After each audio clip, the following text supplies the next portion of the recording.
नमस्कार विद्यार्थी मित्रांनो, विष्णू नेडे या यूट्यूब चॅनलवर आपलं स्वागत आहे।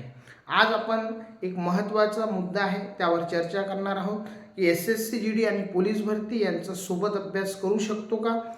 आपल्याला एसएससी जीडी आणि पोलीस भरतीमध्ये जर अपयश मिळत असेल, तुम्ही दोन्हींचा अभ्यास करत असाल तर त्याच्या मागचं कारण कुठले आहेत, त्याचे कारण कुठले आहेत। तर लक्ष द्या की एक विद्यार्थी आहे किंवा एक खेळाडू आहे, तो सराव करत आहे। कधी 6 महिन्यानंतर फुटबॉलच्या मॅचेस असतात, तो फुटबॉलचा सराव करतो। 6 महिन्यानंतर क्रिकेटच्या मॅचेस असतात, तेव्हा तो क्रिकेटचा सराव करतो। पुन्हा 6 महिन्यानंतर फुटबॉलच्या मॅचेस असतात, तो फुटबॉलचा सराव करतो। 6 महिन्यानंतर पुन्हा क्रिकेटच्या मॅचेस असतात, तो क्रिकेटचा सराव करतो। 6 महिन्यानंतर मॅचेस येतच आहे, कधी फुटबॉल कधी क्रिकेट। पण काय होत आहे की तो कधी क्रिकेट खेळतो कधी फुटबॉल खेळतो, ना त्याला क्रिकेट चांगलं खेळता येत आहे ना त्याला फुटबॉल चांगलं खेळता येत आहे। म्हणून त्याचं टीममध्ये सिलेक्शन होत नाही किंवा त्या खेळामध्ये त्याला यश मिळत नाही, तो पारंगत होत नाही। नेमकी हीच कंडिशन होते। जो विद्यार्थी एसएससी जीडी आणि पोलीस भरती या दोघांचा सारखा अभ्यास करतो, कंबाईन अभ्यास करतो, ना त्याचा एसएससी जीडीचा रिझल्ट येत ना त्याचा पोलीस भरतीचा रिझल्ट येत। काही विद्यार्थी यापेक्षाही पुढे आहेत की एसएससी जीडी, पोलीस भरती आणि अग्निवीर तिघांचाही सोबत अभ्यास करतात। मित्रांनो लक्ष द्या, यामध्ये तुम्हाला बारीक महत्त्वाचे मुद्दे, जे कळीचे मुद्दे आहेत ते लक्षात घेणं आपल्याला महत्त्वाचे आहे। मग ते मुद्दे कोणते आहेत तर ते आपण पाहणार आहोत आणि त्यासाठी व्हिडिओ पूर्ण बघा। आपण एक एक मुद्दा बघणार आहोत की का बरं आपण पोलीस भरती आणि जीडी यांचा एकत्र अभ्यास केला तर मी असं म्हणत नाही की रिझल्ट येणारच नाही, पण ते खूप कठीण काम होईल। त्याच्यामध्ये खूप जास्त तुम्हाला मेहनत घ्यावी लागेल। मेहनत घेणं हे चुकीचं नाही आहे, पण आपण चुकीच्या मार्गाने जाणं हे त्यामध्ये एक चूक आहे किंवा हा चुकीचा मार्ग आहे। तर आता लक्ष द्या, जीडीचा पेपर कोण कंडक्ट करते तर TCS, बरोबर आहे। TCS शक्यतोवर जीडीचे एसएससी जीडीचे एसएससी जेवढेही पेपर आहेत ते TCS कंडक्ट करते। पोलीस भरतीचा पेपर कोण कंडक्ट करतो तर पोलीस भरतीचा पेपर जर आपण पाहिलं मागील पोलीस भरतीमध्ये, तर पोलीस भरतीचा पेपर त्या जिल्ह्यानुसार वेगवेगळा पेपर काढलेला आहे। मग आता लक्ष द्या की एकीकडे पेपर हा जिल्हा पातळीवर वेगवेगळा निघत आहे, त्याच्यामध्येही खूप जास्त फरक आहे। आणि एका इकडे TCS जी ऑल ओव्हर इंडिया नॅशनल लेवलवर एसएससी जीडीचा पेपर काढत आहे। मग या दोघांमध्ये जी तफावत आहे ती तफावत खूप जास्त आहे। म्हणून आपण दोघांचाही ज्यावेळेस अभ्यास करतो कंबाईन, त्यावेळेस आपले दोन्ही रिझल्ट येत नाही। हे त्यामागचं महत्त्वाचं कारण आहे। त्याचे सिलेबस कसे आहे, त्याच्यामधले आणखी काय मुद्दे आहेत ते आपण पाहणार आहोत, बरोबर आहे। पाहायला आपण की पेपरच जर इतक्या मोठ्या प्रमाणावर तफावत आहे, ज्यावेळेस पेपर काढला जातो तर विचार करा की त्याच्या प्रश्नांमध्ये किती तफावत असेल। दुसरी महत्त्वाची गोष्ट याच्यामध्ये फरक काय आहे, जीडीचा पेपर पहिले होतो, नंतर त्याचं ग्राउंड होतं। जास्त वेटेज जर आपण पाहिलं तर मुलं ग्राउंड क्लिअर करतात, पेपर काढणं जीडीचा महत्त्वाचा असतो। पोलीस भरतीमध्ये ते चेंजेस होत राहतात, पण मागील पोलीस भरतीमध्ये पहिल्यांदा ग्राउंड झालं, फिजिकल झालं, त्या फिजिकलचा कट ऑफ लागला, नंतर विद्यार्थ्यांनी पेपर दिला आणि मग तो कंबाईन कट ऑफ लागला। इकडे पहिले पेपर होणार आहे, पोलीस भरतीमध्ये पहिले फिजिकल होणार आहे। हा याच्यामधला सर्वात मोठा फरक आहे, बरोबर आहे। मग तयारी करत असताना तुम्हाला वेगवेगळी तयारी जर केली तर त्याचा निश्चितच फायदा होईल। आपण सगळं कंबाईन करतो त्यामुळे रिझल्ट येत नाही, बरोबर आहे। हा झाला दुसरा फरक।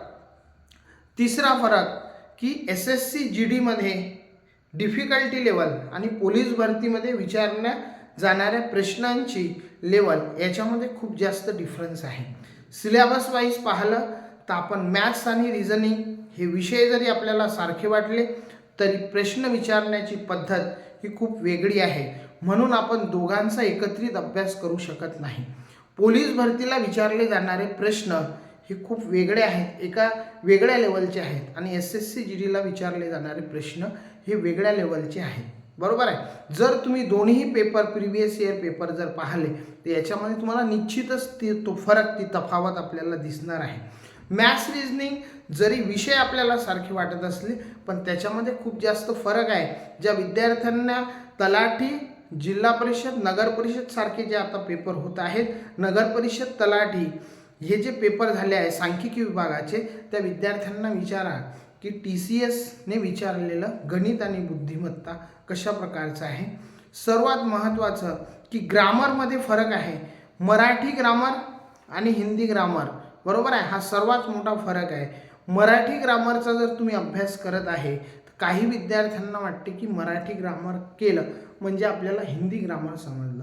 पण विद्यार्थी मित्रांनो, हिंदीमधले जे शब्द आहेत त्याचा अभ्यास तुम्हाला करावा लागेल.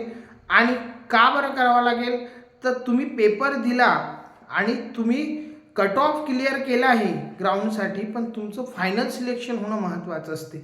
आपण फक्त विचार करतो की मी कट ऑफ कसा क्लिअर करेल, आपल्याला तो विचार नाही करायचा. आपल्याला विचार करायचा की आपलं फायनल सिलेक्शन कसं होईल. मग फायनल सिलेक्शन होण्यासाठी काय करावं लागेल, तर आपल्याला कोणत्या विषयांवर आपली पकड असली पाहिजे.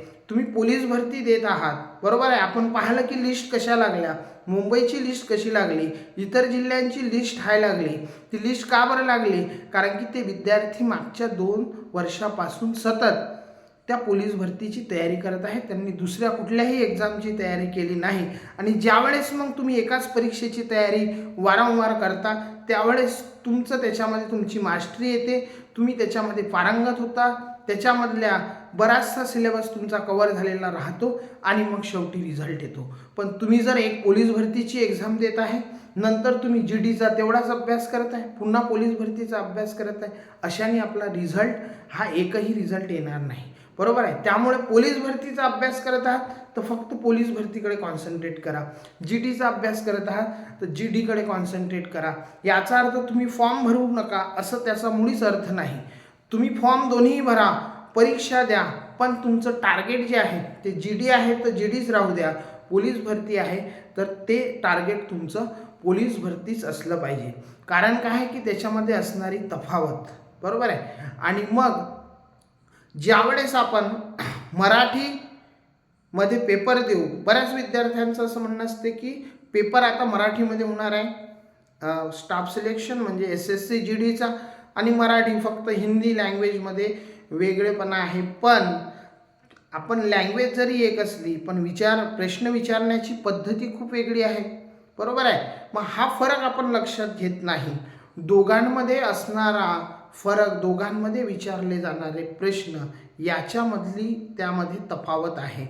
तुम्ही जर अग्निवीरची तयारी करत आहात तर ते मॅथ्स रिझनिंग आणि SSC GDचं मॅथ्स रिझनिंग हे एक होऊ शकते. पण पोलीस भरती आणि SSC GD यांचं जे मॅथ्स आणि रिझनिंग आहे ते कधीही एकाच लेवलचं असू शकत नाही. कारण की त्या वेगवेगळ्या पोस्ट आहेत, त्या वेगवेगळ्या ठिकाणी ते पेपर कंडक्ट होतात आणि ते सुरुवातपासूनही तसंच सुरू आहे, बरोबर आहे. मग तुम्ही जर सेंट्रल गव्हर्नमेंटचा अभ्यास करत आहात, SSC GDचा अभ्यास करत आहात तर MTHचा पेपर ज्याच्यासाठी 10वी तुम्हाला लागते, CHSL combine higher secondary level SSC 10+2 ज्याला म्हणतात त्याचा तो पेपर द्या, SSC GDचा पेपर द्या. पोस्टच्या ज्या एक्झाम असतात किंवा इतर इंटेलिजन्स ब्युरो किंवा रेल्वे, RPF, स्टाफ सिलेक्शन म्हणजेच काय तर सेंट्रल गव्हर्नमेंटच्या सगळ्या एक्झाम ज्या आहेत त्यांचा सिलेबस किंबहुना त्यांची डिफिकल्टी लेवल सारखी असते. तुम्ही पोलीस भरतीचा अभ्यास करत आहात तर हा स्टेट लेवलचा अभ्यास आहे. आणि मग याच्यासाठी GKमध्ये विचारले जाणारे प्रश्न हे आणखी पुन्हा वेगळे आहेत. ते कसे, तर पोलीस भरतीमध्ये विचारले जाणारे प्रश्न त्या जिल्ह्यावर आधारित असतात. काही करंट अफेअर्स असते पण ते महाराष्ट्राचं विचारल्या जाते, त्या जिल्ह्याबद्दल माहिती विचारल्या जाते. आणि तुम्हाला भूगोल आणि इतिहास विचारला तर त्याच्यामध्येही आपण पाहिलं तर महाराष्ट्राचा इतिहास आणि भूगोल जास्त विचारला जातो. उलट मी SSC GDचा अभ्यास करत आहात त्याच्यामध्ये विचारले जाणारं GK वेगळं आहे. मग आपण कसं म्हणू शकतो की GK हा एक कंबाईन आहे? नाही, महाराष्ट्र म्हणजे स्टेट लेवलवर अभ्यास करणारा हा पोलीस भरती हा एक पॅटर्न आहे आणि GD हा सेंट्रल गव्हर्नमेंटचा एक जॉब आहे. त्याच्यामुळे TCS ती एक्झाम कंडक्ट करते तर त्याचं GK जे आहे ते वेगळ्या प्रकारे विचारतं. तुम्ही जर पाहिलं असेल तलाठी किंवा इतर एक्झाममध्ये मराठी बऱ्याच विद्यार्थ्यांची पेपरवरून आल्यानंतर त्यांनी सांगितलं की सर ते मराठी असं आहे की तुम्ही 25 पैकी 25 मिळवू शकता, पण त्यापेक्षाही पोलीस भरतीचं मराठी व्याकरण जे आहे ते कठीण आहे. का बरं? कारण की पॅटर्न जो आहे तो वेगळा आहे. पोलीस भरतीचं मराठी व्याकरण हे कठीण आहे. कधी कठीण आहे? आता झालेल्या पेपरवरून आपण तसं म्हणू शकतो, कारण की TCSने तलाठी भरतीचं जे मराठी ग्रामर विचारलेलं आहे त्याची काठिण्य पातळी जी आहे आणि पोलीस भरतीचं जे मराठी ग्रामर आहे त्याच्यामध्ये तफावत आहे. त्यामुळे आपण जर बघितलं असेल तर पॅटर्न हा सर्वात महत्त्वाचा असतो. पॅटर्नला आपल्याला फॉलो करायचं असते. मग SSC GD आणि पोलीस भरती हा कंबाईन अभ्यास करू नका. तुम्ही SSC GDचा अभ्यास करत आहे तर SSC GDचा प्रॉपर अभ्यास करा. त्यामध्ये कुठले सब्जेक्ट आहेत, त्याच्यामध्ये कशा प्रकारचा पॅटर्न आहे, कसे प्रश्न त्यामध्ये विचारले जातात, कुठले पुस्तकं त्यामध्ये आपण यूज करायला पाहिजे. पोलीस भरतीमध्ये जो आता पेपर झाले आहे ते सगळे पेपर गोळा करा. त्याच्यामध्ये कशा प्रकारचे प्रश्न विचारले आहेत ते पहा.